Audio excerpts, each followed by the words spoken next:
భారతీయ కాలమానం గురించి తెలుసుకుందాం.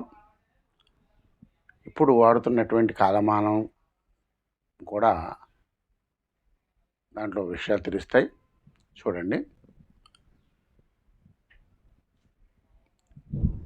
60 తత్పరలు ఒక పరాని, 60 పరలు ఒక విలిప్త అని, 60 విలిప్తలు ఒక లిప్త అని. అంటే ఒక లిప్త అంటే 3/5 సెకండ్లు. 60 లిప్తలు ఒక విఘడి అని, అంటే 24 సెకండ్లు. 60 విఘడియలు ఒక గడియ అంటే 24 నిమిషాలు. 60 గడియలు ఒక రోజు అని కాలమానంలో ఒక రోజుకి చెప్పబడినటువంటి భారతీయ కాలమాన విధానం. ఇక్కడ మనం గమనించవలసింది ఏంటంటే, భారతీయ కాలమానము ఇప్పుడు మనం వాడుతున్నటువంటి కాలమానం కంటే కూడా అతి సూక్ష్మంగా విభజించడం జరిగింది. ఒక రోజుని మనం 24 గంటలుగా విభజించుకుంటే, ప్రాచీన కాలంలో రోజుని 60 గడియల కింద విడదీశారు. అంటే 60 భాగాలు చేశారు. గడి అంటే 24 నిమిషాలు, మరి 2.5 గడియలు కలిపితే ఏమవుతుంది? ఒక గంట అవుతుంది.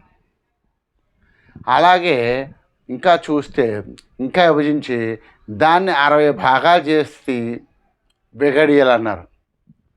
అంటే ఆ 24 నిమిషాలని 60 భాగాలు చేసి విఘడి అవుతుంది. ఒక విఘడి అంటే 24 నిమిషాలని 60 భాగాలు చేస్తుంది. ఒక విఘడి అంటే 24 సెకండ్లు అని చేశారు. ఇంకా 24 సెకండ్ని 60 భాగాలు చేస్తే లిప్తలు వస్తాయి. వాటిని 3/5 సెకండ్లు అయింది. 70 భాగాలు చేశారు. అది లిప్త అన్నారు, విలిప్త అన్నారు. ఆ విలిప్తలను ఒక 60 భాగాలు చేసి పరలు అన్నారు. ఆ పరల్ని 60 భాగాలు చేసి తత్పరలు అన్నారు. దీన్ని బట్టి తత్పరలు అంటే అతి చిన్న కాలమానం. తత్పర అంటే 0.0001 సెకండ్లు. అదే పర అంటే 0.006 సెకండ్లు.